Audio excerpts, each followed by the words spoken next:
If you find yourself the only person being, I don't know, a hospital doctor or social care provider, whatever it is, use your skills at integration and immediately integrate yourselves with another table so you are a larger table.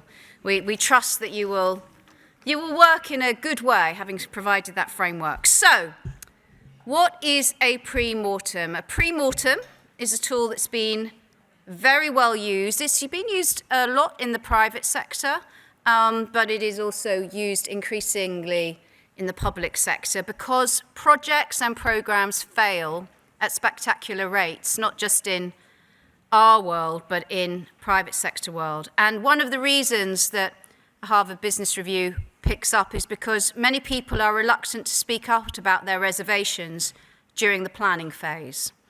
That it's an important way, a pre-mortem makes it safer. I'm not sure this audience needs a lot of that psychological safety, but we'll say safety for people who are knowledgeable to speak up and to help people who are trying to make a project happen, to speak up and to improve that project's chance of success. So that's what we're going to be doing. But first, in order to understand that, you need to make sure that everybody understands enough about what the project is and what it's intended to achieve. So what I'm going to do is invite Sally Warren to do that, take us through about what the project is, what it's intended to achieve, a bit about where we are. All of that's going to continue to be on the live stream. At the end of when Sally's finished speaking, I'm going to put back up again and explain the actual outline of our pre-mortem scenario. At that point, we're going to turn off the live stream, partly because watching tables just chatting is not going to be that exciting for our audience online. So I'm going to hand over to Sally now.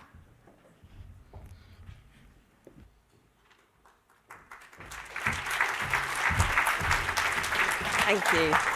Good morning, everybody. Great to be with you all today, and thank you very much, Thea. So yes, welcome to our pre-mortem for the 10-year plan. It does feel slightly odd as a civil servant to basically stand in front of all of you and say, imagine that the work I'm leading has failed. That is basically the prospect of this work, but I think it will give us really important insight at this stage in the process to minimise the risk of that being the case.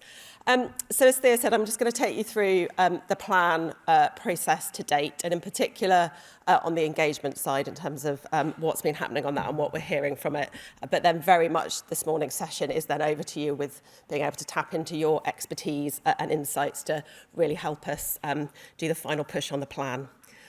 So, many of you will know that the Prime Minister and the Secretary of State launched the engagement process back in the autumn and set us the challenge to have the biggest ever conversation about the NHS since its founding and have that biggest ever conversation lead to a reimagining of the NHS. And we've been leading a whole host of different activities since then to really try and make sure we are reaching many, many voices that we quite often hear from in government processes, but also really importantly, voices that are often not reached and not heard and not listened to in this process. So wanted to take you through a bit of some of the activity we're doing, a bit about the breadth of that in terms of who we've reached, and then some of the key insights from different audiences.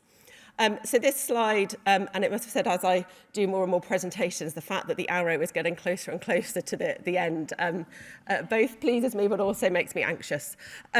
So in terms of some of the activities we've been doing, the first is the online portal, the Change NHS portal. That launched in October. Many of you will know that for the first few British sense of humour ideas, so Wes being fired out of a cannon, Wes being replaced by Larry the cat.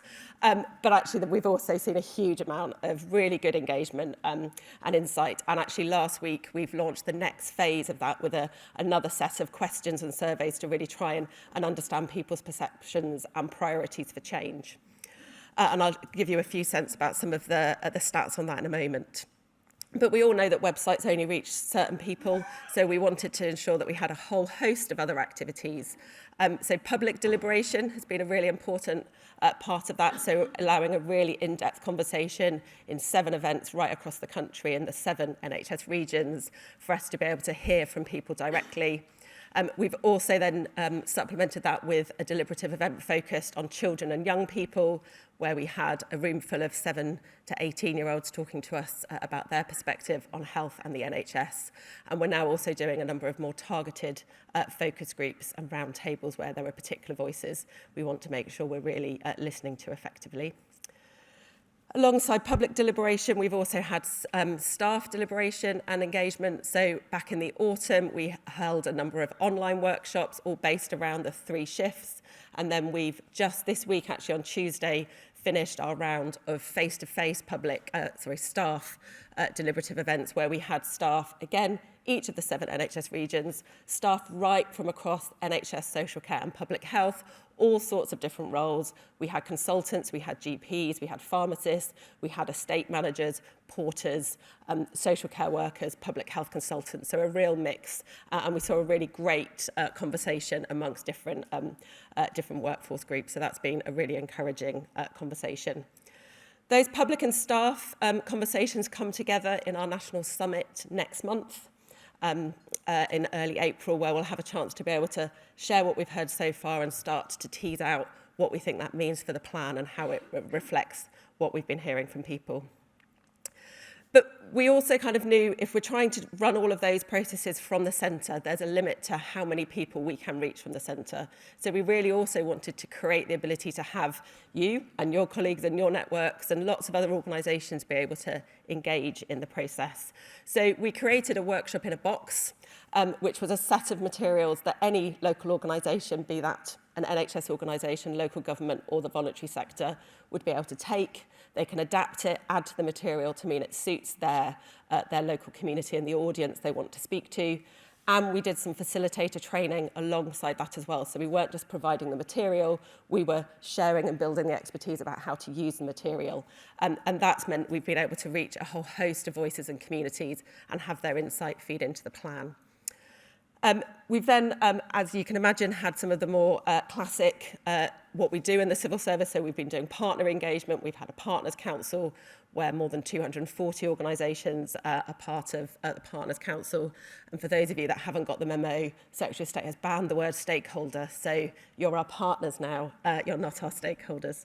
And then we've also been doing a lot of work with system leaders right across health and social care, talking to them about what the shifts might mean.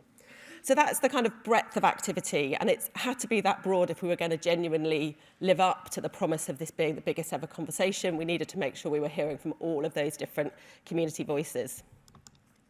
In terms of what our reach has been, I'm also now pretty confident I can say to the Prime Minister we have met your ambition to be the largest ever conversation.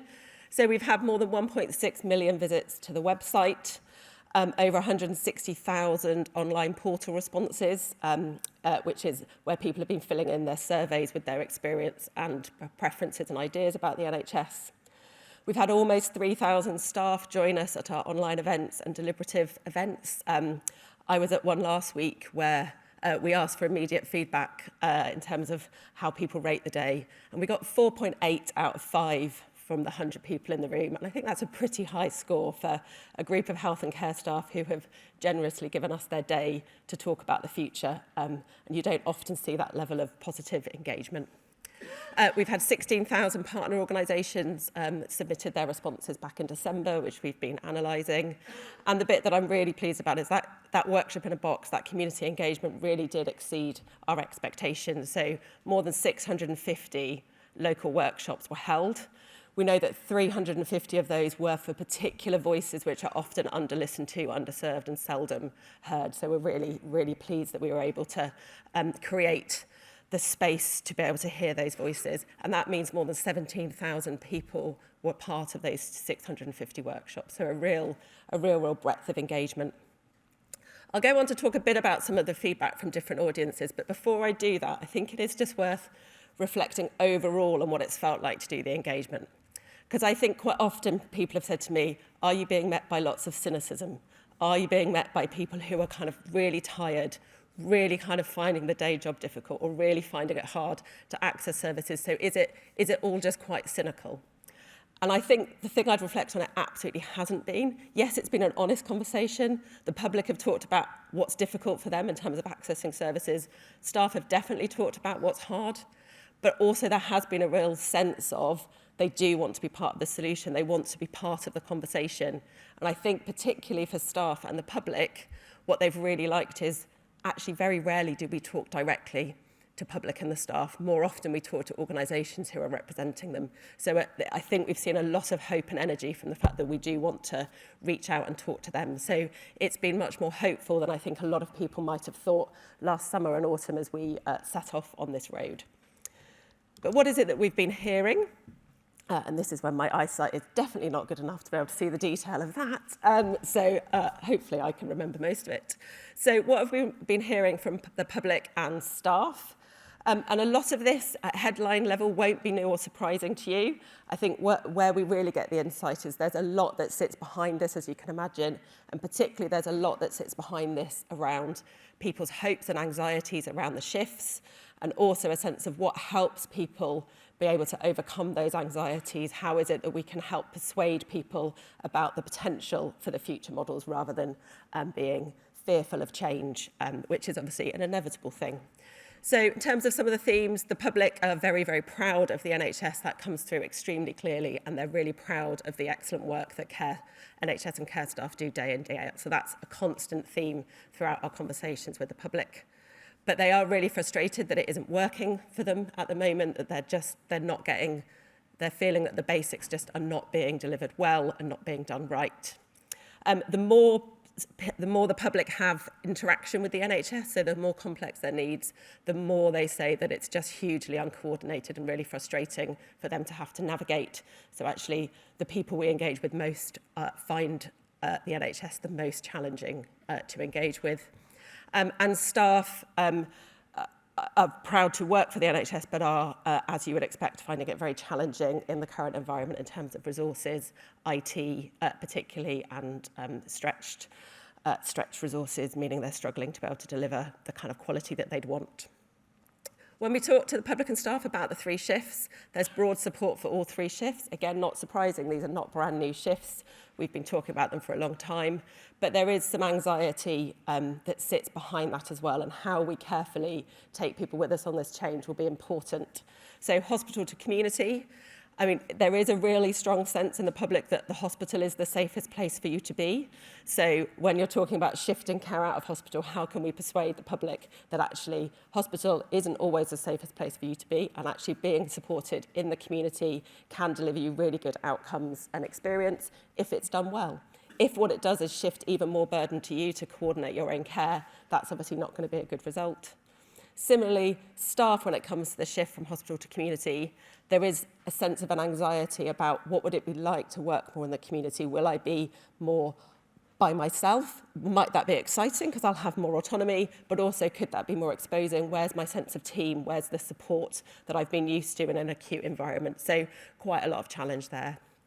On analog to digital, absolutely overriding message here is get the basics right. You have to get the basics right because anything else feels genuinely uncredible in terms of do not talk to me about AI and robots if it takes 45 minutes for my laptop to load every morning. So a real sense of getting the basics right. And then on sickness to prevention, and this is where I've actually really enjoyed the conversations on sickness to prevention, because we tried to say, we want this conversation to be about health and care services, so this is a conversation about secondary prevention. And obviously the public went, well, that makes no sense to us. We want to talk to you about what helps us to be healthy and well, of which secondary prevention is one of that, but it sits within a context of our lives, so a much broader recognition of those wider issues. So that's what we've heard from public and the staff.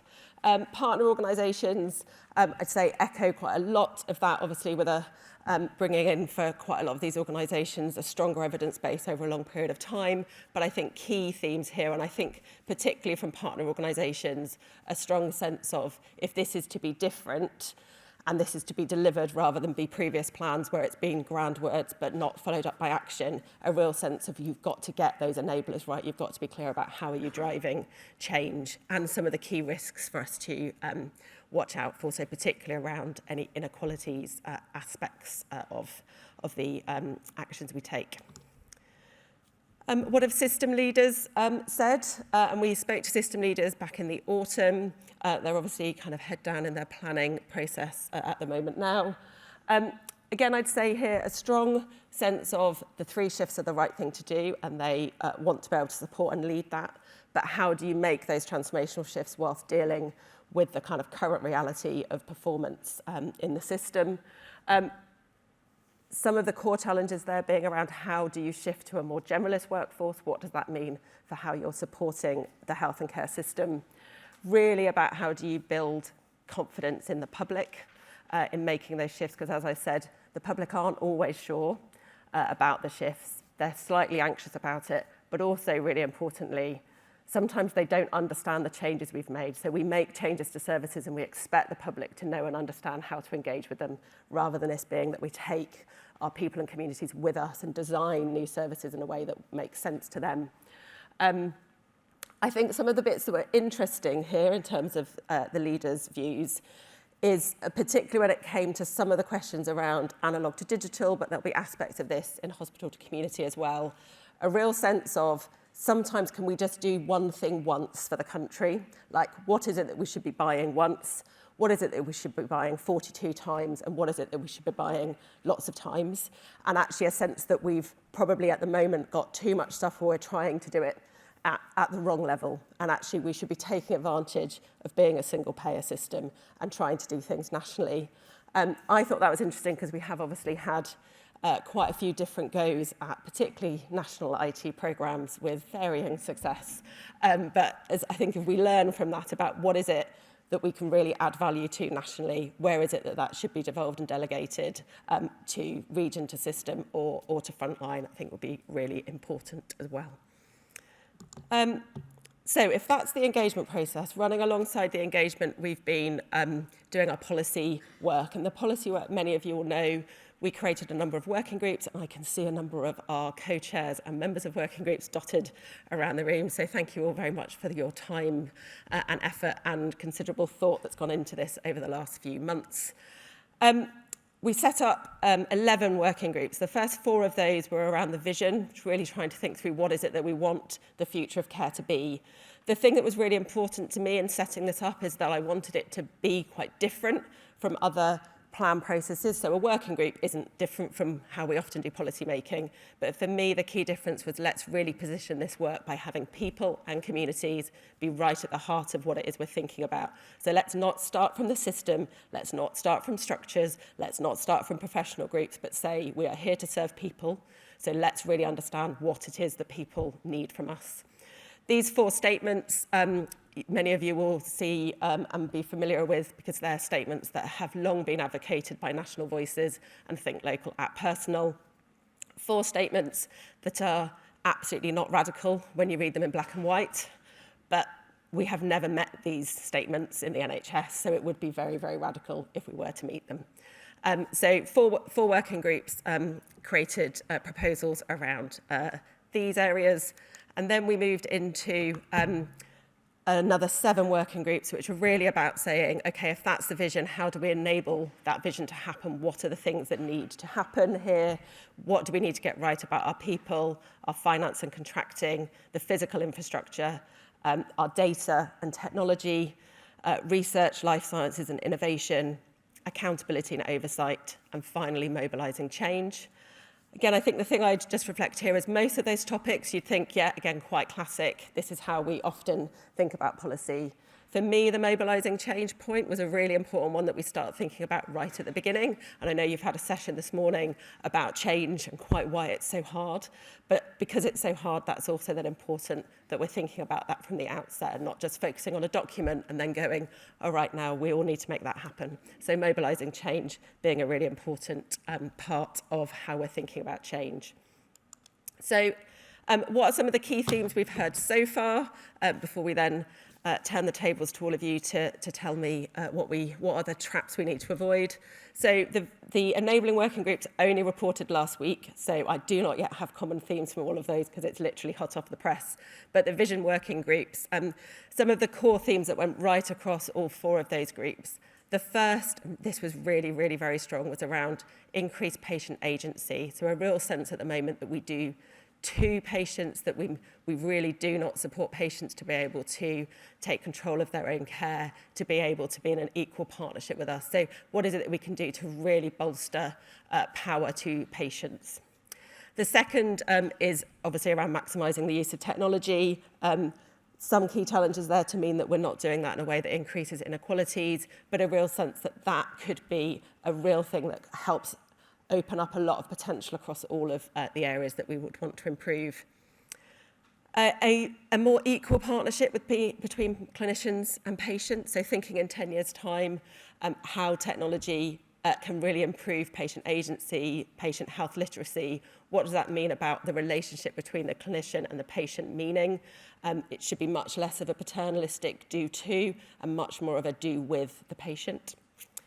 A really clear theme around particularly an expanded role for the voluntary sector, but I'd say actually what I think this was kind of getting at more broadly is recognising the NHS is a really bad partner to many of our partners. And if we really want to think about how do we maximise the opportunity of the next 10 years, we're going to need to learn how to be a much better partner, yes, to the voluntary sector, to local government, to patients themselves, to commercial partners, to tech companies, to med tech. So a real sense of partnership being important. And then finally, a really kind of strong message around inequalities. We deliberately created a working group that would allow a focus on inequalities, but actually what's really important to say is all of the groups have really embraced thinking about all of the people and communities we serve, rather than just thinking about the groups we often hear most from. And a real kind of strong desire from all of those working groups, a strong challenge to us to say, how about this is the plan where we really seriously deliver equity as an actual reality and not just as a phrase? And what would that mean for the NHS, for it to be that all communities actually had equal access to our services? What would it mean if our services were designed with people and communities to mean they could access them effectively and be supported to look after themselves and their families? So I felt a really strong rallying cry around equity and inequalities as a key theme for us. So that was what I was going to kind of cover in terms of what we've heard so far. Where we are now, as I've said, the final working groups have reported as of last week. So we're now at the point of trying to bring all of that together, work with the Secretary of State to bring all of that huge input from the policy work, from the engagement into what will this plan be. We'll have the National Summit next month, and then we'll be publishing the plan later in the spring. The thing I always say at that point is the plan is not the end point. The plan is merely just the beginning. And that's really where the hard work starts once we're then trying to implement it. How we want to implement that is really important for me as well. So this engagement, this conversation, it's not meant to just be a one-off that says we're going to talk to a huge number of people and then we're just going to revert to normal. This is meant to be about saying, let's start a different way to do policy and delivery in health and care. Let's really learn how to do that in conversation and in partnership with each other. So I'm really hopeful that we'll continue those conversations nationally, but also regionally and locally as well as we're then moving, to implement the plan over the next 10 years. And that will be the final thing I say, it is a 10-year plan. We will not solve all of these problems in 1 year. But thank you. I'll hand back to Thea to explain the pre-mortem task. Thank you.